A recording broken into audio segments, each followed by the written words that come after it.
One of my, like, I don't know, defining qualities or whatever is I tend to be a pretty consistent person. And I've met a lot of people who really struggle with that and who are either impressed by that or feel like I must have just been born that way.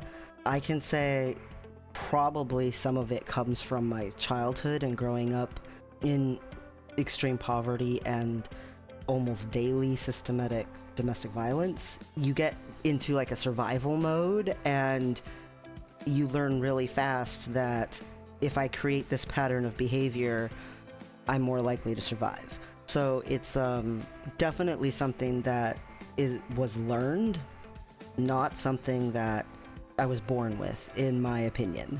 I feel like I learned it. I had to learn it in a very harsh environment, like there wasn't really a choice in the matter.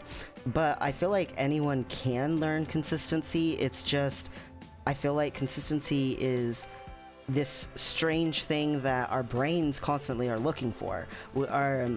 According to like scientists and doctors and whatnot who've studied it, our brains see patterns of behavior. We look for oddball things in the patterns. Like if we come into the same area back in, olden times over and over again, and it always looks similar, or the only changes are subtle ones like plants growing in a different way, then we feel like, okay, we can walk pretty safely through here.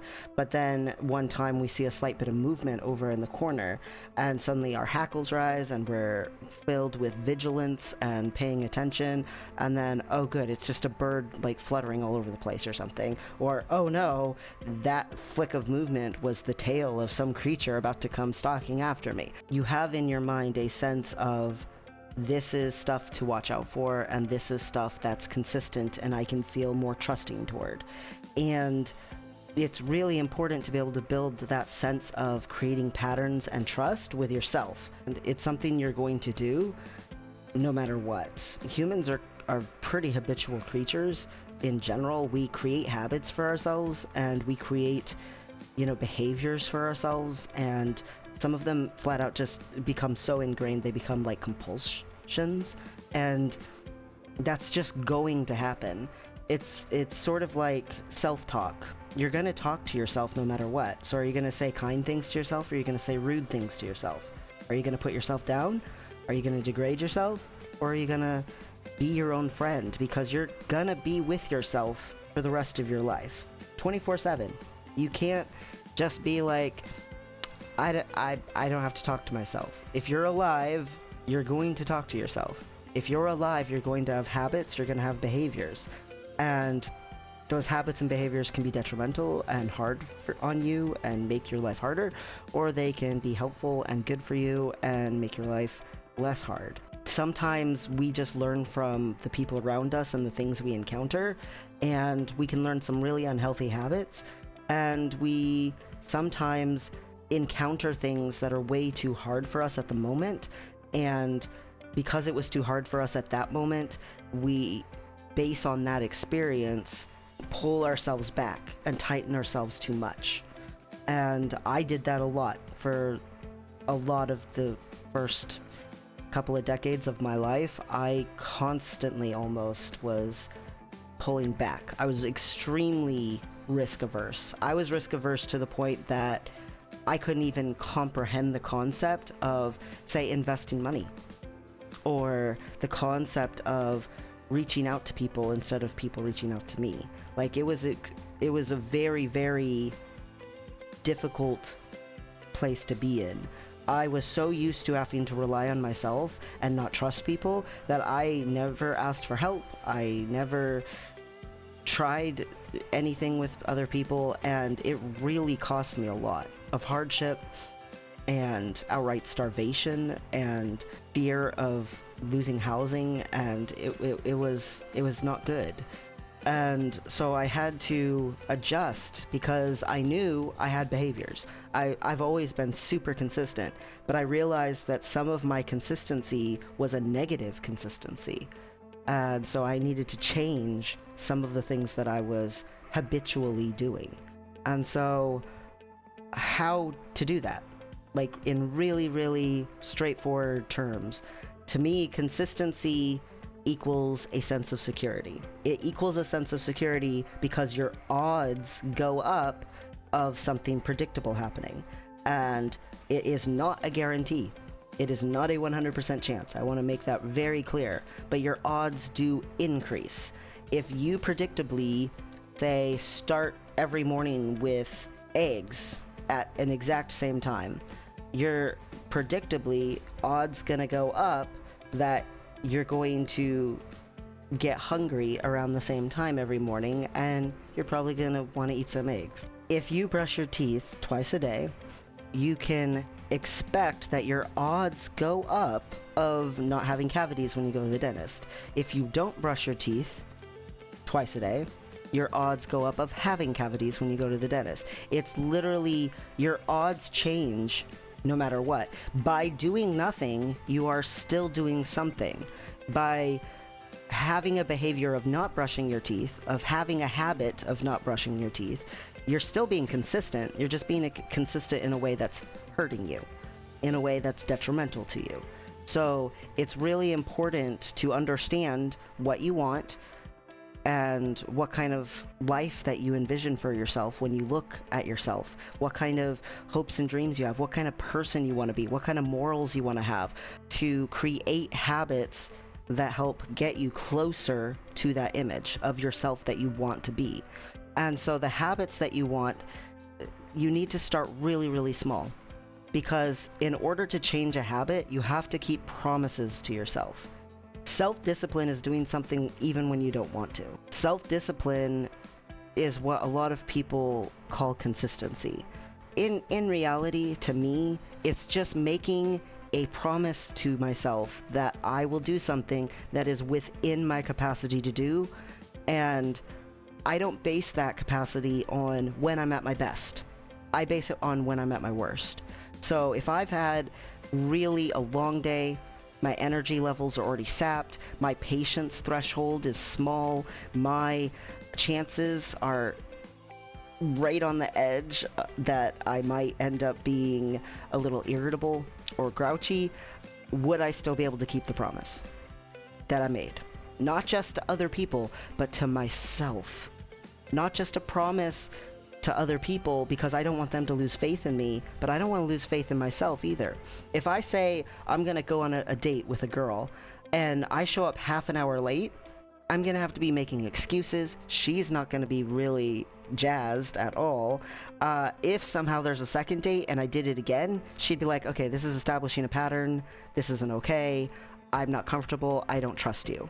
And that would be fair. In reality, unless I had an extremely valid good reason, like, oh yeah, my car got hit, even still, why didn't I communicate that to her? Why didn't I say, hey, I was on my way, sorry, I'm gonna be late? She might still not trust. She might be like, wow, that's a weird story. Creating trust with another person, you got to do the same things with yourself. If you tell yourself, hey, I'm going to do this thing, and then you don't follow through, or when you don't follow through, you make a bunch of excuses to yourself of why you didn't do it, you can read your own like crap. Like you know when you're not being fully honest, when you're deluding yourself. Treat yourself with enough respect to keep a promise, but you have to start small. If you're trying to change a habit, you can't say, yeah, I'm going to keep my New Year's resolution this year, when every year before you've never kept a New Year's resolution. You last for a month or two and then you kind of fizzle out. Don't make a promise to yourself that you're going to keep a promise that you have a consistent habit of not already doing. Because that's just too far. That's too much to expect from yourself. You're not going to actually be able to do that when you're at your lowest capacity. Sometimes you are feeling great, you had a good day, positive things happened, you are jazzed, and you are able to catch up on a bunch of stuff that you were behind on, and you feel really good about it, and really proud, and really relieved. And that's you at your best. But you can't base keeping promises on you at your best. You also can't base keeping promises on how you feel right that second. You might feel right that minute, oh yeah, I'll definitely get to that. That's not a big deal. And then something comes up and you're like, this sounds like so much. I never mind, I'm not doing that. You might get distracted. You might say, oh yeah, I definitely am going to do that. And then in actuality, you don't even remember that you said that. If you do that to other people, they start to not trust you and think of you as a flake. If you do that to yourself, you're going to build less trust with yourself and think of yourself as a flake. This is how I thought about it when I was a kid. I needed to be able to do stepping stones toward goals. And I need to break down every single step to that goal. I think of it as like crossing a river. It would be nice if I had a bridge across the river, but the majority of my life has not handed me bridges. The majority of life, I have had to create stepping stones across. And the stepping stones might not be as easy as a bridge, but it's a lot better than treading water and trying to swim and not drown. So I'll take the stepping stones. And I recognize when I change a habit or when I do something differently to create a different consistent pattern, that I have to start really super small. Don't make it big for yourself. If you're trying to change from being in a place where you're just not getting much done in a day, you come home from work, you're exhausted, and your kids are hoping for some attention, or your significant other is hoping for attention, or whatever it is, and you're just like, okay, first of all, that sucks that you have a job that's treating you that crappy. You shouldn't have to work so hard that you're dead when you get home. Like, that sucks. So admit that to yourself. This situation sucks. I'm not a loser. I'm not weak. I'm not pathetic. It sucks. My employer is taking so much advantage of me. That sucks. Okay? You can start from a place of not treating yourself like crap. And then say, it does not change, as much as I accept that this situation sucks, it does not change that this other person needs attention. This other person needs me to be there for them, needs to know that they're loved, that they're cared about, even if it's for a small amount of time, even if it's a small gesture. So pick something small, really, really small that you can do. They feel loved when you do something nice for them. So instead of dropping your clothes on the floor, you're going to put it in the laundry basket by the closet. It's a few steps more, and yes, you have to pay attention and think about it, and it's annoying, but you're going to do it because you hear them sigh every time they go to pick up your clothes off the floor. You know it irritates them. You might not have all the energy in the world. You might flat out have almost no energy, but it's a small enough thing that you can try to do it. And say the first couple of times you start putting everything on the floor and you start to leave the bedroom and you realize what you just did. You already have hopped into your PJs, you're already on your way to the couch. You remembered it, so you gotta stop, turn around, and go put it back in the basket. Because you're not just doing it for them, you're doing it also for you. You're doing it to ingrain in yourself a better pattern of behavior for your life. It will not just make your life happier because you have a happy significant other. It'll also make your life happier because you're able to take more pride in your behavior. You're able to take more pride in your living space. You're able to take more pride in the fact that you accomplished it. I see a lot of people do this financially. They're like, oh, that amount is too small. You know, that's not worth it. That's pittance. That's too tiny. They end up losing out on a ton of money because it seems so little to them. And I am telling you, when it comes to like consistency and habit creating, it isn't too small. There is not a, here's the pathetic loser spot to start. Too small doesn't actually exist. You're hoping for big numbers, you're hoping for big changes and grand gestures, but in actuality, the thing that will make the most difference is the little teeny tiny changes that stick, that are consistent. One big grand gesture can be awesome and create a good memory, but if that grand gesture is sandwiched between a whole bunch of bad habits, it's more trying to make up for things instead of be a good memory. In reality, if you sandwich that grand gesture with some better habits, then it can be appreciated as the gesture that it is. It really is important to think of yourself and be honest with yourself of, here's when I admit this is my flawed area, or this is when I don't do as well. My kids, Good grief, sometimes they are so loud. The noise, I love my kids. I actually like my kids, but the noise itself is the problem. I can't handle that much noise when when I've been working all day or whatever it is. Give yourself a really small change. Okay, when I get home, I'm going to make something for my kids, and they know I'm making it for them, so they're excited, but they're in another room.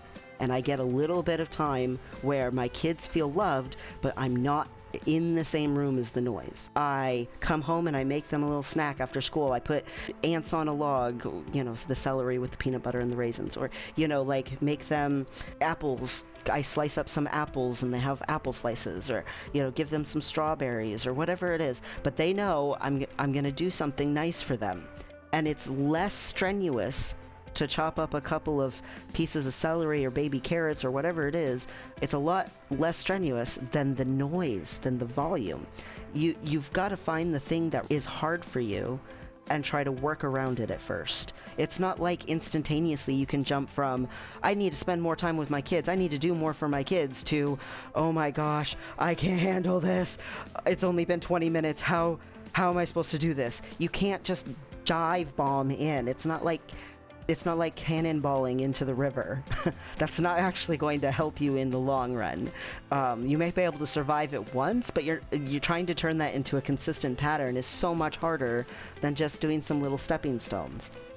Once you're to where you're decently, as soon as you get home, oh yeah, I'm starting to pull stuff out, and you realize I'm starting to pull stuff out to make stuff for my kids. Or say it's for the significant other, and in the example for that, it was put the clothes in the laundry basket instead of on the floor. Like, you realize as you're leaving the room, I already did that. Once you're to that point, you need to give yourself a little bit of props, a little bit of kudos. And again, it's not a giant change, but it is a change. And recognizing that you have made some kind of a change is an important part of being able to be consistent, feeling good about it. So it's really important when you're doing this to be able to say, here's my little tiny change. It's okay, that's a little tiny change. Here's my action that I'm making. And when I remember it, I need to go back and do that action. No excuses. If it's too hard for me to do that, I need to make it a smaller thing.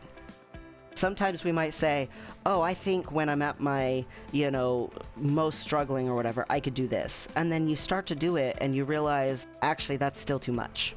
I'm not effectively doing this. This is too hard. This is too much for me right now. Then you need to adjust. And instead of feeling like a failure and being like, well, I guess I give up entirely, you need to say, okay, I need to do something smaller. This is too big right now. I can work on this one maybe as the next one, or the next one after the next one. But I need to actually be realistic with myself. I want to accomplish change. I need to get more consistent. I need more self-discipline. But this is too big of a change to do right now. Like, this habit is too much to tackle. It is okay to say, I overestimated. It's okay. But stopping entirely and saying, I overestimated, so obviously I just can't do anything, is just beating yourself up, and it's not helping you. That's falling back into a habit of treating yourself like crap. It's really important. Pick something manageable, pick something small to tackle, and go for that. But once you've gotten that, once you're actually consistently doing that, once you realize, oh my gosh, I'm actually doing this, pause for a second and appreciate that you kept a promise to yourself. Appreciate, if it happens to be something that involves someone else, that you're actually doing something. Stop and for a second actually feel good. It's really important, because that can create a positive momentum toward the next change. And now that you've got this small one, now you can build on it. You can say, okay, I have been making this treat for my kids when they get home from school, healthy veggies or fruits or whatever. Now I'm gonna go and say, here, I'm bringing it to you. And today, instead of me just bringing it to you and doing something nice for you, I'm actually gonna sit and ask you about your school day for 5 minutes. 5 minutes. Look at the time on your phone And then when you feel like maybe it's been 5 minutes, look down at your phone. Oh my gosh, it's only been 2 minutes. How? These kids have the longest stories ever. No, just breathe. Keep listening. When it gets to 5 minutes, you say, wow, that's really cool. I'm glad you guys had such a cool day. Or, oh, wow, your friend is so funny. Or, you know, oh, that was such a cool thing you learned in school today. Or your teacher, wow, that's interesting. You know, whatever you need to say. And say, okay, well, you know, I gotta go and do this now. And they'll be like, okay. Because they're just excited that instead of only the fruits and veggies, now you're gave them a little attention. The next day, make it 6 minutes. And then the next day, make it 7 minutes. If you can't, if you're like, oh my gosh, 7 minutes, the noise, they're so excited about their day. I can't. Drop it if you need to, but what's better is to leave it where the last time that you were capable of being at. So if 6 minutes was all you could handle, stay at 6 minutes. Maybe that you're not ready for 7 minutes yet.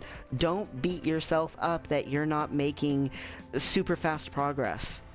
It's important to recognize that gradual progress, small margins are still progress. It's still good.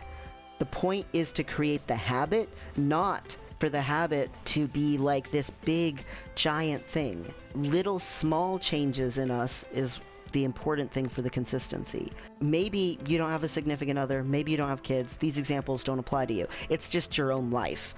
You're like, man, every time I'm coming home from work, I stop and I buy crap food from, you know, a fast food place.